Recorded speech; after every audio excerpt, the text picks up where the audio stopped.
Assalamualaikum warahmatullahi wabarakatuh. Waalaikumsalam warahmatullahi wabarakatuh. Saat ini kita sedang mempromosikan sebuah segmen baru di OSIS MPK. Judulnya apa kemarin judulnya, Pak Rama? Cita kita ya. Cita kita. Cita kita.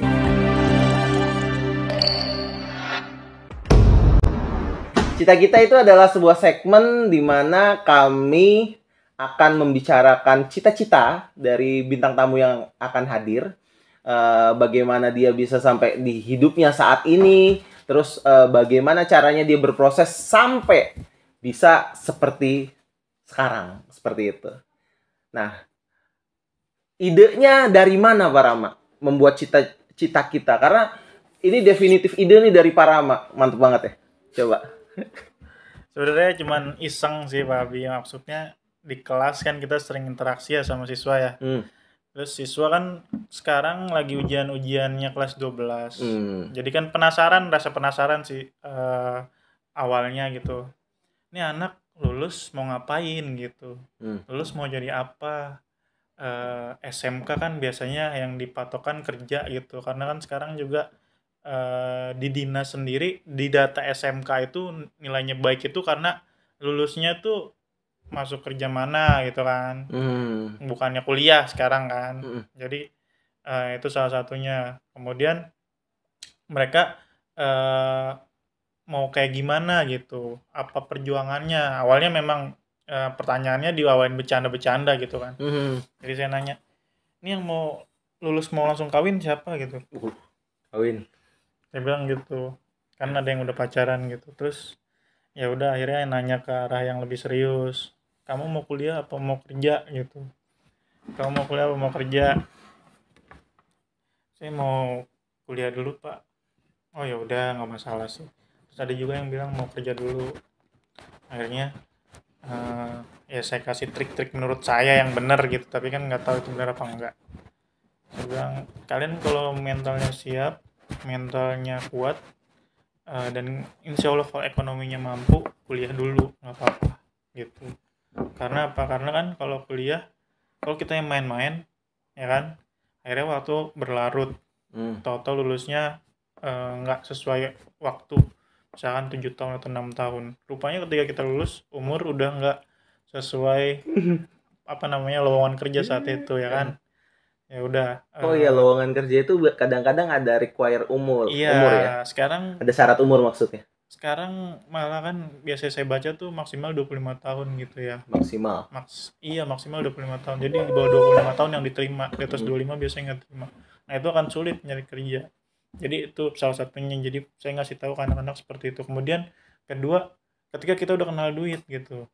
Wah, Kita kuliah, kemudian kita bekerja, akhirnya bekerja dapat cuan, akhirnya kuliah lupa nggak diterusin dan akhirnya menyanyiakan uang gitu kan. Itu artinya makanya saya bilang mental, itu kesiapan mental. Kalau kita nggak kuat atau ketemu duit, itu akhirnya ya udah kuliah akan terbengkalai. Jadi saya ngingetin anak-anak gitu, tapi saran saya ke sininya jadinya saya bilang ya kalau nggak kuat mental dan ekonomi gitu ya kalian lebih baik kerja dulu. Nanti kerja baru kalian bisa lanjut kuliah kuliah karyawan ya.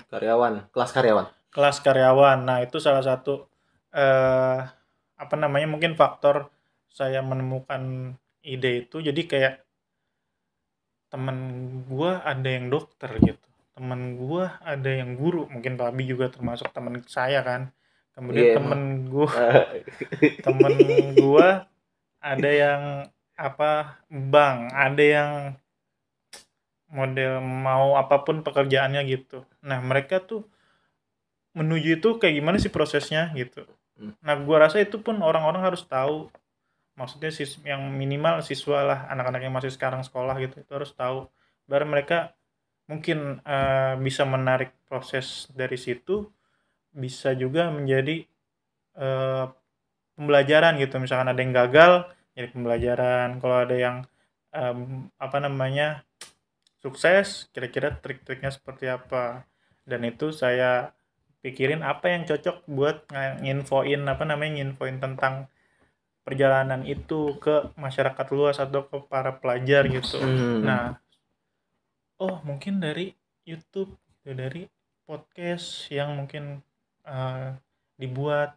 Karena yang saya lihat podcast-podcast artis ya, rata-rata memang mereka mengundang public figure gitu, orang atau enggak influencer, tapi ya rata-rata mungkin profesinya sama, Setara, kurang lebih. setara kurang lebih. Jadi mikirnya kenapa enggak yang profesinya berbeda-beda, jadi orang-orang atau anak-anak pelajar itu bisa lihat dan termotivasi buat kedepannya.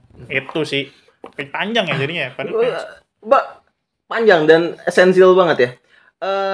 Ada pertanyaan menarik tadi. Seberapa penting sih kuliah? Terlepas dari SMK atau SMA ya. Seberapa penting sih kuliah? menurut saya kalau untuk saat ini di dalam apa ya? Apa ini istilahnya? Gak tahu. Nilai dari 1 sampai 10 pentingnya ya. Iya, oke deh. Nilai Mungkin 1 sampai 10. kuliah tuh sekarang 7. Kenapa 7? Kuliah kita mau ngapain sih? Saya tanya. Kalau saya belajar. Oke, belajar. Dari Google kita bisa belajar nggak? Bisa. Dari YouTube kita bisa belajar nggak? Bisa. Dari kita bekerja kita bisa belajar nggak? Bisa. Bisa. Nah, sekarang kalau kuliah apa perbedaannya dengan belajar dari YouTube, Google, dan tadi dari pekerjaan? Atmosfer akademis. Maksudnya gini, banyak banget zaman sekarang itu anak-anak yang mereka belajar online kan? Yes. Belajar bisa dari YouTube, bisa dari Google, tapi mereka lebih mengharapkan untuk bisa datang ke sekolah. Karena apa? Atmosfer akademis. Di mana tempat itu ada temen, ada guru, ada sebuah komunikasi antar guru dan siswa kayak gitu. Bukannya itu hanya sebuah lingkungan sosial? Salah satunya, tapi ada vibe lebih gitu untuk belajar. Gimana sih kalau kita misalnya ngumpul dengan orang yang punya visi dan misi yang serupa gitu, bukan sama ya, belum tentu sama soalnya, serupa, maka semangat kita pun akan lebih terpacu. Ya, bisa disepakati. Tapi yang jelas sekarang banyak orang menilai tuh kuliah menang titel. Paham kan? Menang apa sih? Ada embel-embel di depan atau di belakangnya. Kalau pengalaman, contoh nih Pak Abi lulus kuliah S1 gitu misalkan. Atau enggak nanti ada orang lulus kuliah S1. Dia masuk kerja. Tapi dia seumuran nih dia. Kan umurnya sama 25 lah ya. 25 masuk kerja. Tapi ada yang lebih lama kerja di situ, umurnya 25 juga. Oke, kerjaannya kita nggak ambil muluk-muluk pabrik lah ya. Jauh dia lebih jauh berpengalaman dibanding dia yang baru lulus kayak gitu istilahnya. Nah, di situ kan bisa menilai kuliah seberapa penting kuliah, makanya saya menilai 7. Tergantung manusianya, tergantung lingkungannya kayak gitu. Kalau misalkan Pak Abi bilang vibes atau mungkin atmosfer akademis. Emang kalau misalkan dia kupu-kupu bisa merasakan atmosfer akademis? Buktinya ya karena kita guru SMK ya. Yes. Saya mau ngambil contohnya ya SMK aja. Buktinya banyak kok siswa yang nggak ikut ekskul di sekolah, yang habis sekolah langsung pulang, ataupun main gitu kan. Mereka tetap lebih memilih untuk masuk sekolah daripada belajar online di rumah. Ya, benar. Lanjut apa lagi? Ya udah itu. Iya, itu jawabannya. Gini, ini kita pisahkan ya, pisahkan ke siswa-siswa yang sering merundung atau mungkin sering bandel lah. Dalam catatan dia tidak terlalu pintar, tidak terlalu rajin atau mungkin malas gitu kan. Dan dia sering banget ya bikin kasus lah. Dan mungkin beberapa diantaranya gitu. Kita kerucutkan ke sini, ke lingkungan siswa-siswa yang rajin. Percaya nggak dia kuliah atau tidak kuliah dia bisa survive? Bisa. Semua orang pasti bisa. Ya, kita catatan di situ aja dulu. Anak-anak rajin, contoh dia kuliah pulang, dia sekolah pulang. Ya udah dia ditugasin, dikerjain. Dia dikasih tanggung jawab, dia tanggung jawab. Seperti itu ya. Dia ketika dia lulus SMK, dia tidak kuliah, dia kerja. Tapi di kerja itu dia tetap polanya sama seperti dia ketika SMA, rajin, bertanggung jawab dan lain sebagainya. Mungkin juga dia bisa nyari ilmu-ilmu lebihnya di. Bisa nggak kalau saya simpulkan, misalnya saya tanya gini, seberapa penting kerja selulus SMK? Anda kasih nilai poin 10. Bener nggak? No. Berapa? Ya kalau kerja lulus SMK ya. Iya. Berapa poinnya? Kalau kerja lulus SMK ya 9. 9. 9. Oke. Berarti ada 7 paradoks dong. 7 poin yang bertolak belakang. Kok bisa 7 poin? Dari mana? Tadi kan nilai antara, kalau misalnya nilai kuliah selepas SMK nilainya 7. 7. Ya kan? Kemudian berapa poin kalau misalnya lulus SMK kerja? Ya, 9. Irisan dari 7 dan 9 itu 7. Bukan 2. Bukan. Kok 7? Gimana sih MTK-nya? Itu irisan. Oh, irisan itu 7. Iya. Biarin aja. Nggak paham, kurang paham. Bodoh. Iya. Salah juga ya udah. Berarti 7 poin gitu. Berarti ada 7 poin yang bertentangan. Antara, berarti bisa jadi 7 itu adalah kuliah atau 7 itu juga kerja. Ya, mungkin bisa bilang kayak gitu. Jadi bisa milih ya. Atau sebenarnya bisa dua-duanya kan dijalani. Iya. Yaitu adalah dengan tadi kuliah kelas karyawan. Salah satunya. Atau kuliah malam. Saya nggak ngerti ya, kuliah yang malam itu disebut kelas karyawan atau bukan. Karena ada 2 kelas karyawan. Yang pertama adalah yang kuliahnya malam, yang kedua adalah kuliahnya yang hari Jumat Sabtu. Iya, benar. Biasanya Jumatnya malam, Sabtunya full. Nah, gitu. Nah, ini tadi kenapa saya mempertanyakan paradoksnya atau ketolak belakangannya, sebenarnya itu bisa digabungkan ya, jadi gabungan, yaitu kuliah sambil kerja gitu. Tapi memang Bapak pernah nggak sih ngerasain kerja pas kuliah dulu? Pernah. Rasanya gimana? Nggak bisa, porsinya nggak bisa total dua-duanya. Segimana? Coba ceritain deh. Ya, kayak misalkan kita kerja, kalau seni kan kadang-kadang proyeknya sampai malam ya.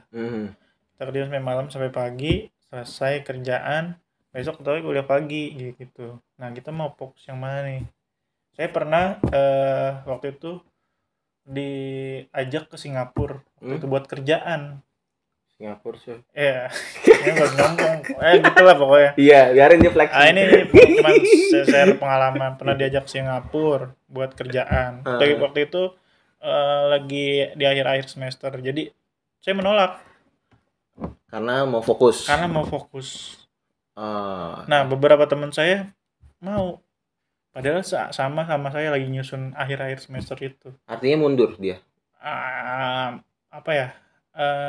Sama juga sih. Maksudnya sama juga, tapi dia lebih memutuskan, lebih mementingkan ke Singapura dulu, kerjaan dulu nih, dapat duit lumayan dibanding fokus. Mungkin nggak mundur, cuman prosesnya lebih duluan saya kayak gitu. Gitu. Kalau boleh milih, anggaplah kita buat 2 simulasi ya. Yang pertama adalah, Bapak ngantuk banget ya kayaknya. Enggak, cuma gorek-garuk muka doang. Ada 2 simulasi. Antara aku adalah orang yang punya uang, gitu. Aku adalah orang yang punya uang dan aku adalah orang yang tidak punya uang. Gitu. Yes. Kasusnya? Seberapa efisien kuliah sambil kerja? Efisien. Atau mungkin pandangan Bapak kuliah sambil kerja dari 2 dimensi. Kalau tadi kan kita bicara bahwa kuliah sambil kerja itu rata-rata adalah orang-orang yang memang ingin mandiri secara finansial tapi tetap belajar gitu. Nah, sekarang kita coba munculkan dari 2 sisi, yaitu yang pertama orang yang memang sebenarnya punya uang gitu. Punya uang yang cukup, dan orang yang nggak punya uang sama sekali. Pandangan Bapak gimana tentang kuliah sambil kerja itu dari 2 sisi tadi? Gini ya, kan kuliah sambil kerja itu bisa dikatakan, kuliahnya itu kan ada 2 macam juga kan. Apakah dia kuliah karyawan atau kuliah reguler. Nah, itu juga yang membedakan juga.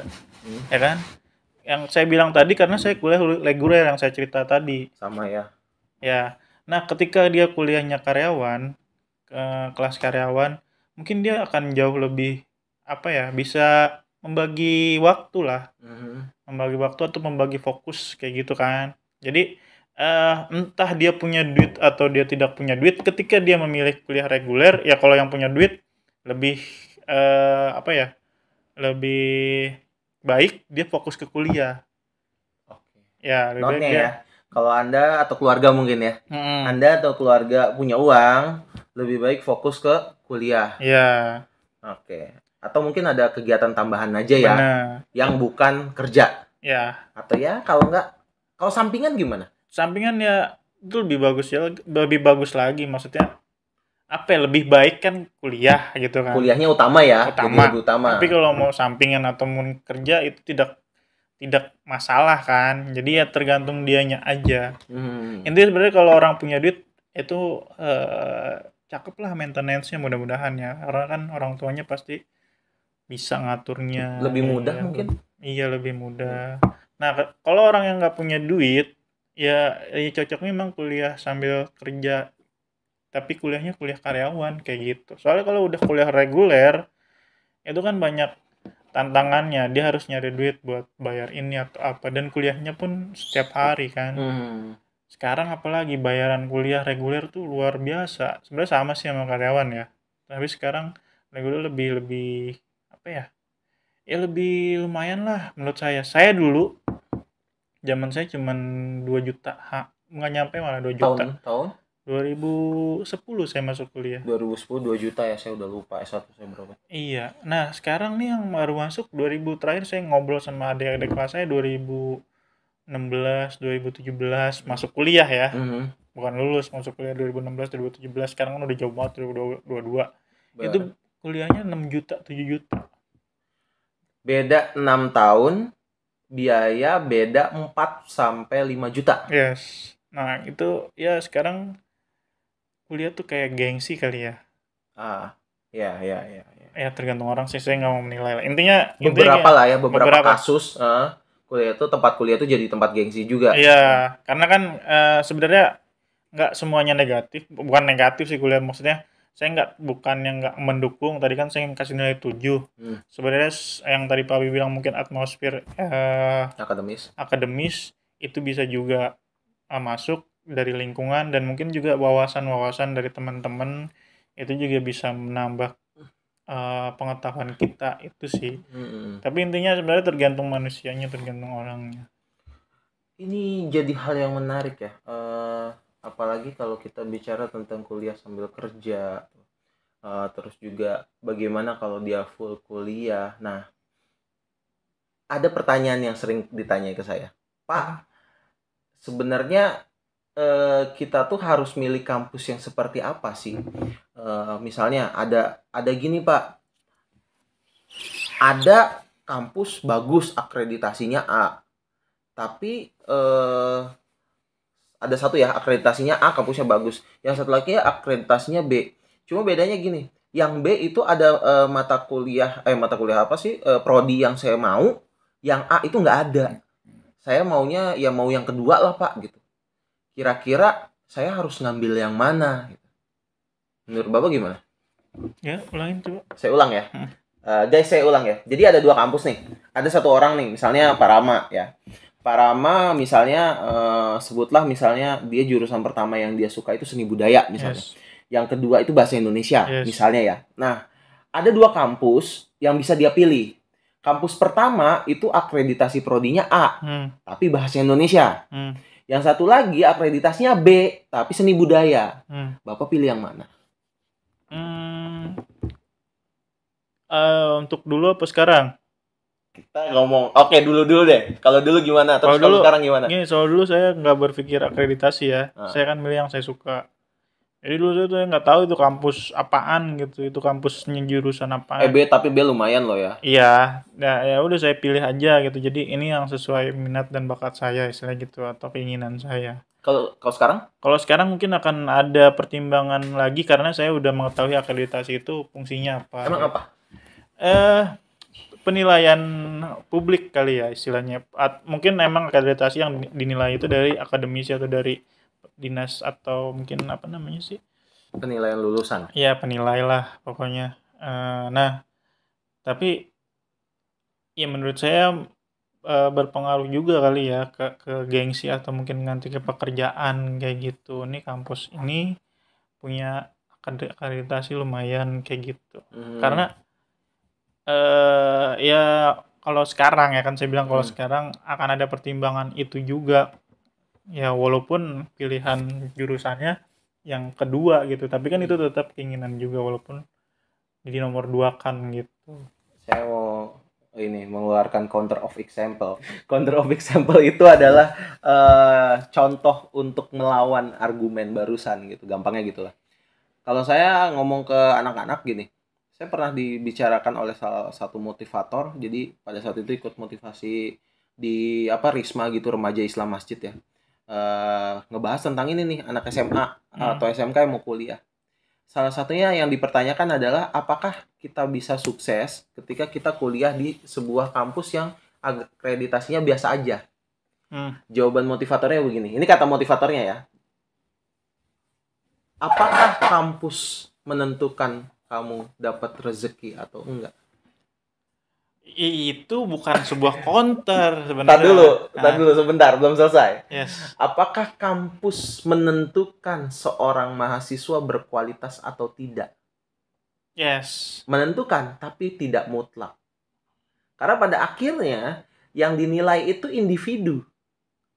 Jadi kualitas seseorang itu ditentukan oleh individunya. Tidak melulu ditentukan berdasarkan kampusnya. Nah, karena itu pilihlah apa yang memang benar-benar kamu ingin jalani. Dengan artian ketika kamu menjalani itu, kamu bisa maksimal di situ dan bisa explore lebih. Karena kalian mahasiswa bukan siswa, gitu kata dia. Itu bisa bisa dimengerti dan mungkin pilihan orang. Counter dong. No counter. Jadi gini, tadi pertanyaan ente awal ya. Menurut Anda gimana? Iya. Ya kan? Kan argumen. Iya, argumen. Bukannya fungsinya ke orang tuh apa? Iya, Kalau misalkan Anda bilang fungsinya ke kita apa? Manasin aja. Ya, itu berbeda, dua hal yang berbeda. Jadi yang saya sampaikan beda dan yang Anda sampaikan beda. Dan saya mau counter lagi nih. Ya, silakan. Kalau itu yang Anda yang Anda sampaikan, ucapkan. Ucapkan itu kan dari motivator ya. Ya, saya belum ngomong ya. Iya, dan itu Pak Abi pahami atau mungkin Pak Abi yakini? Ya, saya meyakini itu. Ya. Oke, sekarang begini. Soalnya saya bukan lulusan UNJ. Ya, sekarang gini. Saya nggak tahu kenapa. Karena di beberapa pertemuan saya atau saya ngeliat orang-orang entah itu personal atau bagaimana, dia lulusan dan dia saya bilang sukses. Jadi ada mertua teman saya, ada juga mungkin salah satu orang sukses di Indonesia yang saya lihat. Kemudian ada juga ini itulah banyak lumayan dan itu rata-rata sukses. Dia lulusan mana? Kalau dia cerita kuliah UI. UI ya. Contoh Khairul Tanjung UI, ya kan? Yeah. Kemudian ada lagi yang dia pengusaha ini, pengusaha itu, atau enggak dia punya usaha ini, dia kerja di sini, dia kerja di situ. Itu lulusan mana? UGM. Ya. Presiden kita UGM ya? Ya. Gubernur Jakarta UGM. Ya, UGM, benar. Jadi di situ penilaian saya berubah ketika kampus tuh tergantung individunya. Enggak juga. Makanya saya bilang kalau sekarang saya melihat akreditasi gitu. Karena apa? Karena ya fungsinya besar. Apalagi ya? Ya mungkin salah satunya itu ya kan. Kemudian kalau pekerjaan sekarang jadi guru aja ya. Aduh. Itu saya nggak mau bocorin ya. Ada beberapa poin lah yang memang diseleksi, misalkan lulusan ini lulusan itu diseleksi kan. Iya. Kayak gitu. Masukannya nguatin tambahan aja ya. Saya tergabung di grup ini privat gitu ya. Di grup privat itu ada namanya requirement ya, persyaratan gitu. Salah satunya emang kadang-kadang gitu ada misalnya harus lulusan UI, lulusan ITB, itu masuk ke situ. Iya. Gitu. Dan memang sebagian besar bukan kampusnya juga ya, maksudnya kampusnya mungkin ada faktornya, tapi lebih ke alumninya. Nah, ikatan alumni ya. Yes. Jadi apakah di kampus itu akreditasinya A, B, C, D itu juga salah satu faktor. Tapi yang pentingnya tidak kalah penting alumninya yang saling membantu. Jadi begitu, Pak Abi. Nih counter terakhir kemungkinan. Ya, silakan. Berarti itu adalah atmosfer akademis. Itu jauh ke belakang ya. Yeay, itu adalah atmosfer Ini akademis. pertanyaan pancingan tadi. Jadi gitu teman-teman ya. Seru gak sih gitu? Kita nggak ngobrol, belum ngobrol banyak kayaknya ya. Belum. Mumpung Pak Rama masih shocking ya. Mungkin gini, bukannya counter, cuman ini pembenaran ya. Iya. Saya kan tadi bilang nggak menilai kuliah itu salah, cuman Oh, ngasih enggak, nilai. enggak. Ngasih nilai kuliah tuh yang sekarang apa namanya nilai menurut saya penting nggak pentingnya tuh 7 Tujuh, di antara 1 sampai 10. Sebenarnya ini ngejebak saya aja. Saya bukan orang cerdas, cuman penilaian pribadi aja, cuman ya gitulah. Kita kan asal-asal aja bikin argumen. beginian. Iya, argumen ngasal. Karena apa? Karena ya tadi yang saya bilang pengerucutan kotak itu, jika memang ini orang sudah terpatok atau mungkin sudah terbiasa dengan manajemen waktunya baik, tanggung jawabnya baik, job desk-nya juga baik, Ya. dia mau dikuliahkan atau mau Bekerja. dan dapat pengalaman ilmu ulang dari bekerja, itu insya Allah dia bisa sukses. Iya, betul. Banyak teman saya seperti itu, dari buka usaha dan lain sebagainya. Nah, kalau kita mengkotakkan ke model kayak saya yang mungkin dulu latar belakangnya ya gimana ya, namanya anak muda ya, ente juga rebel. Aku Nggak masih tahu. so baik-baik. ente Pasti gitu. mau jujur apa enggak ya.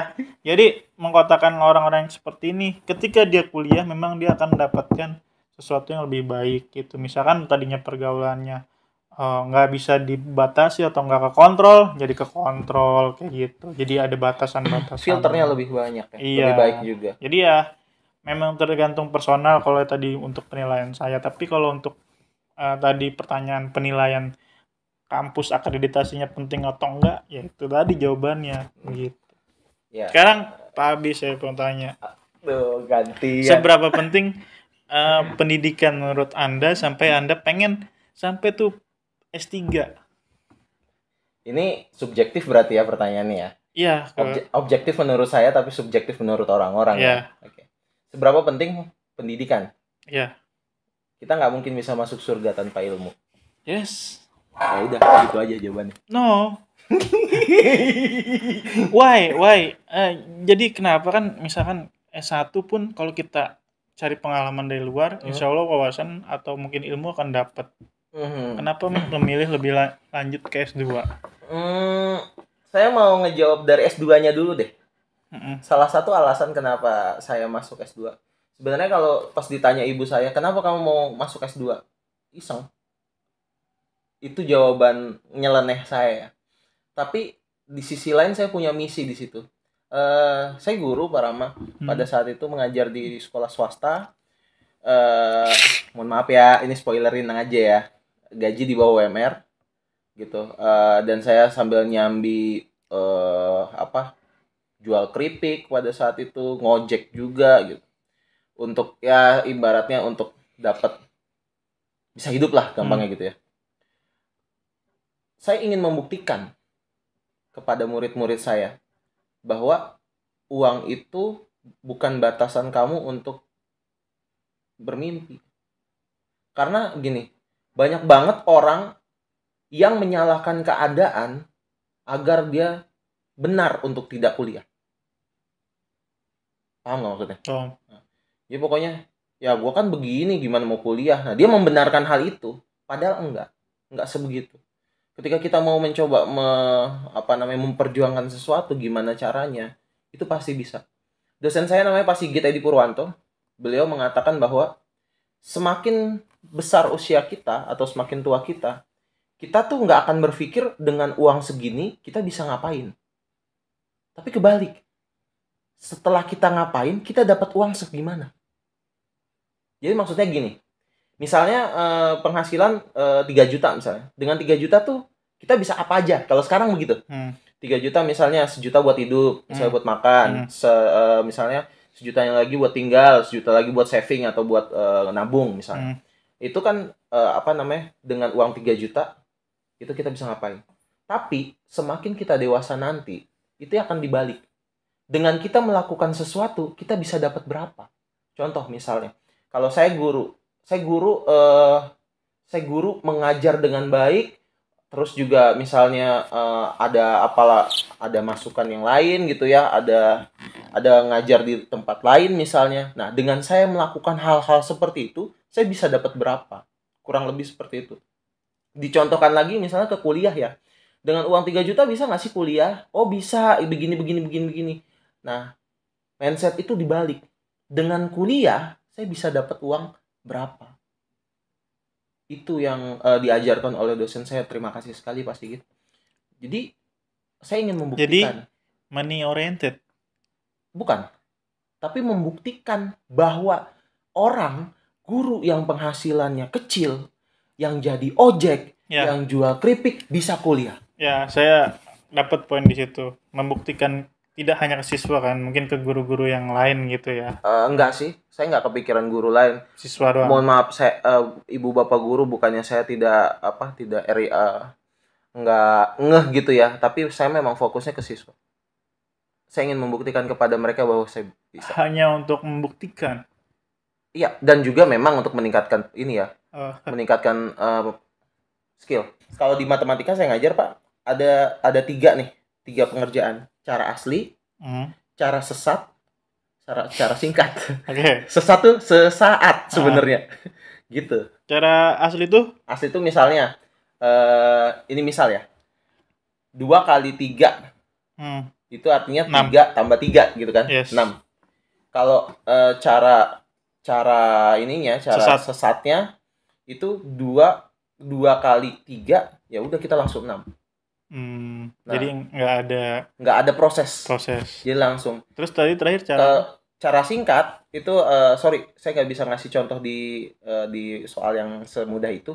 Tapi intinya dia membuat cara yang lebih panjang jadi jauh lebih cepat daripada cara sesat. Oh, mungkin kayak soal apa sih, rumus-rumusan kali ya. Kayak misalnya pola bilangan, itu ada cara cepatnya kayak gimana gitu. Padahal sebenarnya semuanya bisa dihitung dengan memperbanyak latihan gitu. Sebenarnya sih itu. Jadi saya tidak pintar, saya malah bilang saya guru yang bodoh. Tapi dengan kebodohan itu, saya mencari cara yang paling sederhana untuk bisa menyelesaikan sebuah masalah. Dan itu yang saya tularkan ke anak-anak. Oke. Itulah alasan kenapa saya mau S2. Jadi pengetahuan saya juga jadi lebih banyak untuk bisa mendidik. Dan kan dengar-dengar ya, ini nggak tahu gosip atau apa ya. Aduh, dia mah ngomongnya privasi. Kenapa ke S3? Oke. Kenapa S3? Saya punya satu misi lagi. I want to be... Buktikan ke siswa lagi? No. Ya, itu salah satunya, tapi enggak. I want to be an educator for pre-educator. Saya mau jadi seorang pendidik untuk calon pendidik. Dan itu memang harus S3. Kenapa? Karena S2 sebenarnya bisa ya S2. Cuma S2 itu kita bisa ngajar S1. Ya.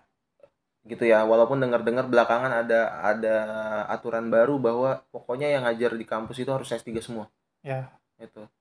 Tapi kemampuan saya merasa masih kurang untuk mengajar pendidik atau calon pendidik, untuk mengajar calon pendidik.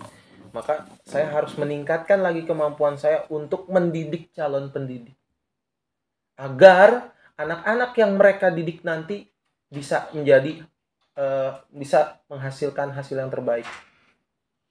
Kayak gitu sih Pak. Orientasinya apa sih sebenarnya? Orientasinya berbagi. Gue butuh pahala banyak buat masuk surga. Mungkin tidak dengan jalur agama ya, karena agama saya pas-pasan. Tapi saya hanya ingin berbagi ilmu, karena matematika bagaimanapun dipakai, bahkan di agama pun dipakai. Saya mau simpulkan dikit mungkin ya. Silakan simpulkan. Tapi kalau misalkan ada tambahan silakan ya. Kalau salah juga bisa dikomentari ya. Iya. Jadi Pak Abi mau ke S2 itu karena memang sebenarnya pengen membuktikan bahwa kita kalau ingin kuliah ya duit semanapun ya, duit semampunya pun bisa gitu sebenarnya. Bisa. Dan ketika mau ke S3, Pak Abi apa ya, bertambah kali ya tujuannya ingin menjadi dosen.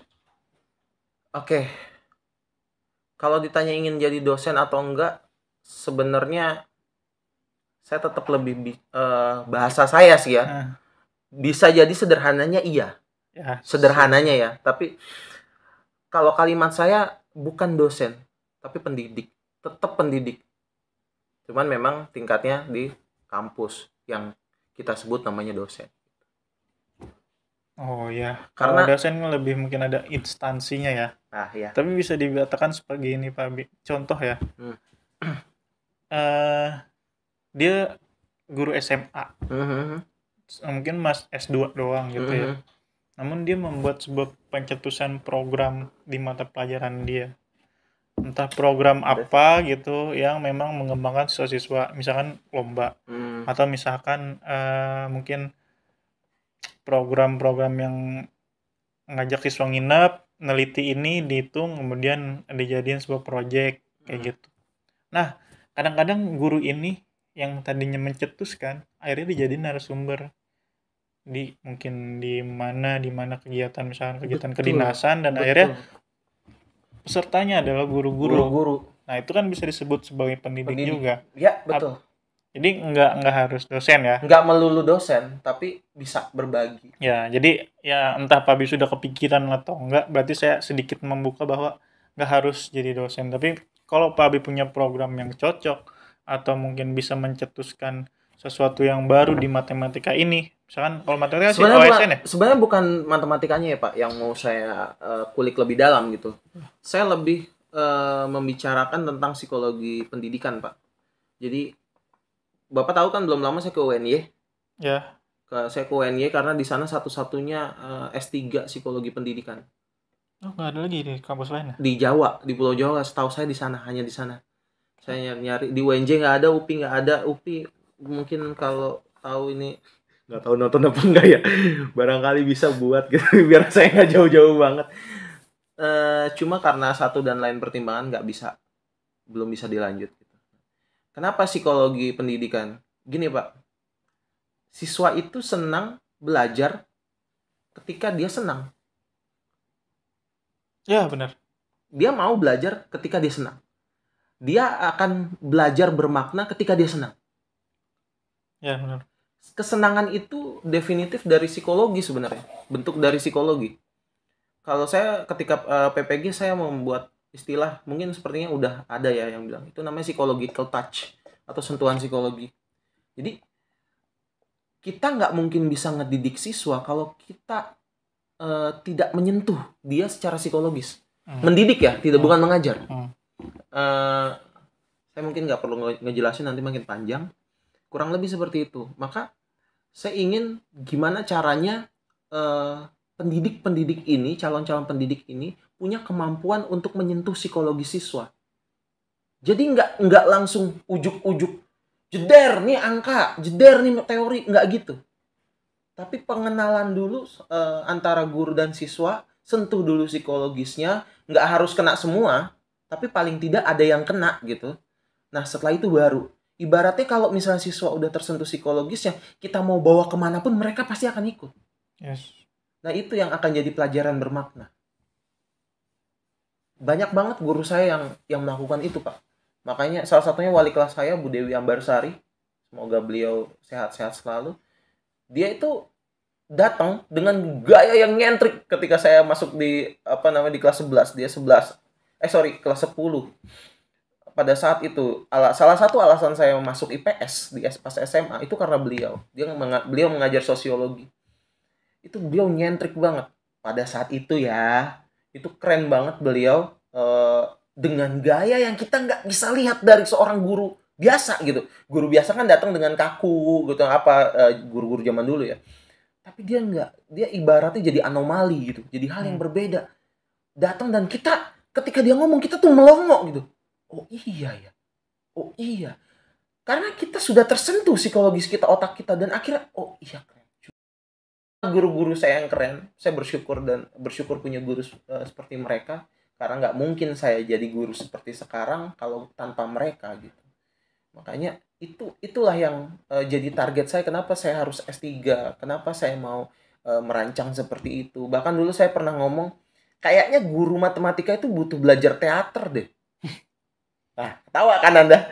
Serius, saya nggak bohong. Saya dulu pernah ngobrol sama teman saya, namanya Ipan Merdin, dia tuh praktisi teater. Guru matematika tuh kayaknya harus bisa teater deh. Kenapa?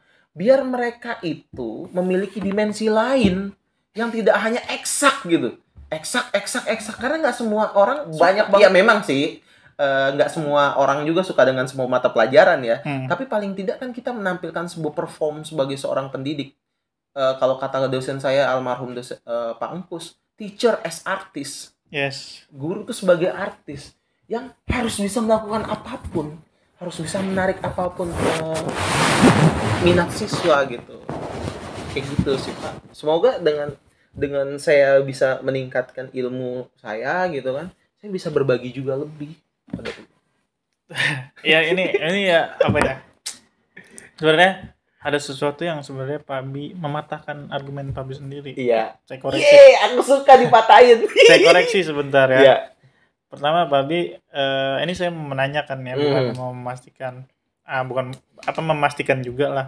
Berarti keinginan Pak Bi yang tadi Pak Bi bilang tidak jadi bukannya tentang matematika, tapi mengenai bukan hanya matematika ya. Psikologi lebih luas ya. Lebih luas. Lebih luas. Berarti itu profesinya sudah ada sebenarnya ya. Ada kan? Ada, tapi menguatkan psikologi pendidikannya sudah ada kan? Ada. Kalau secara umum gitu kan? Betul. Tapi tadi Pak Bing kembali lagi ngebahas tentang matematika. Bener nggak? Betul. Yang MTK itu harus belajar teater. Iya. Ini ya, apa idea ya? Ide. Iya. Jadi Pak Bing ngomong pengennya secara mengerucut, secara meluas ke psikologi pendidikan. Tapi kembali lagi ke matematika yang harus belajar teater, itu mematahkan sendiri sebenarnya ya. Tapi saya rasa itu ide yang seksi, paham nggak? Iya. Tapi ya kembali lagi itu jadi patahnya di mana coba? Patahnya tadinya kan mau umum sebagai semua pendidik, bukan hanya matematika. Betul. Tapi kembali lagi pengennya guru matematika. Bukan itu contoh yang dulu saya pernah ini apa? Jadi ungkapkan. dulu saya pernah kepikiran, kan makanya dulu saya dan teman saya gitu, saya pernah kepikiran untuk gimana kalau guru matematika tuh harus bisa belajar teater gitu. Oke, saya tarik, mungkin bukan mematahkan ya. Iya. Tapi adalah sebuah ide yang seksi menurut saya. Konfirmasi ya. Tapi sayang sekali, konfirmasi. Tapi sayang sekali kalau misalkan Pak Bi lebih pengennya ke secara umum. Padahal itu seksi banget. MTK harus belajar teater. Teater itu bagian dari psikologi bukan? Teater bagian psikologi. Tapi kalau tadi guru MTK yang butuh, guru yang lain menurut Pak Bi butuh nggak? Nggak. Karena sekarang gini. Tadi saya ngomong begitu karena saya bicara masa lalu. Ya. Artinya dari waktu yang sudah pernah berlalu kan. Saya kan guru matematika. Yes. Saya punya MGMP matematika gitu. Yes. Nah, saya memiliki ide gimana kalau nah itu. Iya, jadi apakah harus matematika? Enggak. Paham. Enggak harus matematika juga. Enggak harus, tapi cuma karena memang profesi saya masih jadi guru matematika, nah masuknya ke situ. Yes, tapi makanya saya bilang tadi yang ini berhubungan dengan yang tadi saya bilang. Iya. Apakah kita membuat sebuah program yang bisa nge-goal gitu di mata dunia pendidikan.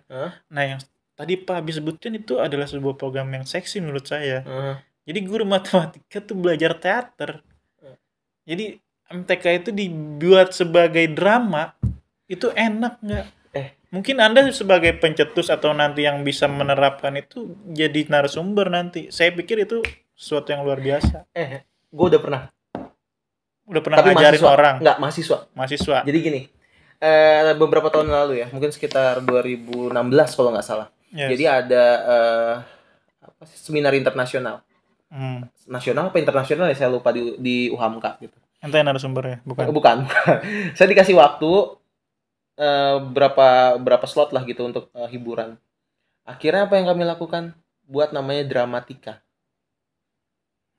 Drama matematika. Jadi naskah itu judulnya namanya Dilema Operasi. menceritakan tentang tambah kurang kali bagi positif negatif. Oh, Allah, bingung ya. Saya Oh, bingung. enggak, sama sekali enggak bingung ketika Enggak, lu nonton. maksudnya dari baca Oh, dari iya. kalimat ente udah ya Allah, Gua tambah akan kurang. kasih contoh ya, kasih contoh dialognya ya. Ya, Jadi tambah itu ada positif dan negatif. ya. Misalnya gini, eh kita seharusnya jadi orang yang baik. Karena dengan kita jadi orang yang baik, kita akan menambah setiap pahala. Dan pahala yang bertambah itu akan mendekatkan kita pada Tuhan. Tidak, belum tentu. Ketika kita mencoba menambahkan satu uang dengan uang yang lain, kita akan punya uang yang lebih banyak dari manapun uangnya. Yang negatif. Matematika bukan? Matematika. Teater bukan? Teater. Dan akhirnya standing applause. Karena apa? Berhasil mencetak matematika dalam suatu pementasan. Yes. I ngerti. Ini kan ngasih contoh doang. Ya. Ya, kayak begitu bentuk konkretnya. Karena saya sudah melakukan itu. Share-nya. Gitu. Dan saya kayak kangen banget sama dramatika. Dan mahasiswa yang menontonnya? Mereka gini. Oke, lu tau gak? Standing applause. Iya. Lu tau gak? Bahwa keberhasilan sebuah seni peran itu adalah ketika lu tidak lagi dipanggil nama lu. Misalnya, Rama jadi Kidol gitu misalnya. Nah, terus lu pentas nih sekarang. Besok ketika lu ketemu orang, lu dipanggil Kidol. Karakternya ya. Iya, itu berhasil. Dan banyak banget pemain gue yang dipanggil seperti itu. Iya. Tidak lagi siapa namanya? Yunita, tapi dia Tanega tambah negatif. Hei Tanega. Dan gayanya. Terus ada Cindy Kapo apa Kanega ya? Kanega kalau nggak salah. Dia ngomongnya cepet. Hai Cindy, apa kabar? Itu apa? Kanega kali negatif. Kali negatif. Karena gue multiply, sifat dari perkalian itu kan sebenarnya penjumlahan yang digabungkan lah gampangnya gitu. Iya. Jadi mempercepat karakternya dengan mempercepat obrolan. Ya, itu. Ada lagi Bapo dan Banega, bagi positif dan bagi negatif. Kalau bagi itu kan memperpanjang gampang ya, dikurang. Itu jadi ngomongnya lama banget. Hey Rama, apa kabar? Kayak gitu. Jadi setiap pemain punya perannya sesuai dengan sifatnya matematika itu. Tapi kira-kira bisa dibuat lagi? Ya, oke, bisa dibuat lagi mungkin. Itu kece sih. Maksudnya ya mudah-mudahan bisa di remake lagi ya. Nggak tahu deh. Nggak, tapi ke arah pendidiknya kira-kira diterapin ke pendidik dan pendidik bisa nerapin ke anak-anak. Kan sebagai ilmu ya. Maksudnya matematika dibuat teater atau belajar teater untuk mendidik ya. Kira-kira ini balik lagi, ini salah satu hal yang pernah saya pikirkan ya. Terlepas itu akan terrealisasi atau tidak, wallahu alam gitu. Cuma kalau ditanya apakah guru matematika itu perlu atau tidak, sebenarnya kalau kita bicaranya pengajar, tidak perlu. Tidak perlu apa? Tidak perlu menguasai kemampuan teacher as artist itu kalau pengajar ya. Tapi kalau pendidik, ya wajib. Karena teacher as artist, teater seni peran lebih tepatnya ya. Teater itu kan mempelajari tentang seni peran. Guru itu wajib untuk mampu memahami seni peran. Ya, sepakat ya? Sepakat. Nah, guru matematika, kenapa concernnya ke guru matematika? Pertama, karena saya guru matematika. Dan kedua, skripsi dari adik-adik kelas yang matematika, saya yakin lebih dari 70%, paragraf pertamanya adalah matematika masih menjadi mata pelajaran yang paling susah, pusing, bla bla bla lalala, yang kurang lebih kayak begitu. Oh, paragraf pertama. Paragraf pertama. Nah, bagaimana cara mengcounter itu selain dari bagaimana guru itu bisa menemukan metode mengajar yang paling sederhana? Salah satunya adalah mengubah teacher as artist tadi, memperkuat. Tapi yakin nggak bisa ke counter? Ke counter apa nih? Maksudnya paradoks itu apa, istilah matematika adalah masih menjadi bisa nggak diubah? Sebenarnya pada akhirnya ya, kupikir tidak dan iya. Artinya begini, kita tidak bisa mendikotomikan itu iya atau tidak jadi satu, tapi tetap dia dua. Ada yang bisa, ada yang enggak. Sama kayak misalnya duren. Ya. Ada orang yang sangat suka, ada orang yang sangat nggak suka. Tapi ini nggak, sorry ya ini jadi Gak apa-apa. fokus ke MTK, jadi penasaran soalnya. Negara-negara lain gitu lah. Istilahnya ada nggak yang MTK tuh jadi primadona malahan? Atau mungkin hitung-hitungan bukan lagi hal-hal yang ditakutkan di negara lain ya? Atau mungkin salah satu di daerah di negeri Indonesia? kita ya. Saya nggak bisa ngejawab secara data. Cuma begini, balik lagi. Kalau kita tahu, anggaplah Amerika ya. SMA itu kan kalau saya nggak salah nih ya, mereka sudah bisa belajar tentang apa yang mereka mau pelajari gitu. Ada nggak matematika? Ada. Ada yang ngambil nggak? Ada. Ada yang nggak ngambil nggak? Ada. Ya seperti itu. Jadi selalu saja ada yang suka. Selalu saja. Nah ini berhubungan sama ini apa namanya kebijakan menteri yang baru nih, Merdeka Belajar. Oh iya. Merdeka Belajar itu katanya, jadi siswa itu bebas belajar apapun, terutama yang jurusan sama kayak ya. kuliah ya. Sama kayak kuliah. Kuliah juga sama Merdeka Belajar kan. Iya. Iya. Nah jadi apakah sama sekali ada siswa yang nggak akan milih matematika? Pasti ada yang ambil. Nah kalau ditanya berapa banyaknya, ya mungkin enggak. Nah, ya kalau sama seni budaya mungkin gue kalah kali ya, gitu. Matematika kalah kali ya, gak tahu juga, gitu. Okay. Tapi yang terpenting adalah gimana caranya jadi pendidik yang bisa mendidik dengan baik, gitu sih Pak. Keren ya pembahasan kita hari ini. Padahal obrolan biasa sebenarnya. Gimana?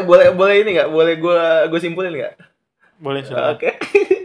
Gitu guys ya, pembicaraan kita tuh komprehensif, nggak mendalam lah sebenarnya. Obrolan jujur beberapa kali saya ngobrol sama Pak Rama itu bahkan lebih dalam dari tadi ya. Dalam dan lama malah kadang-kadang.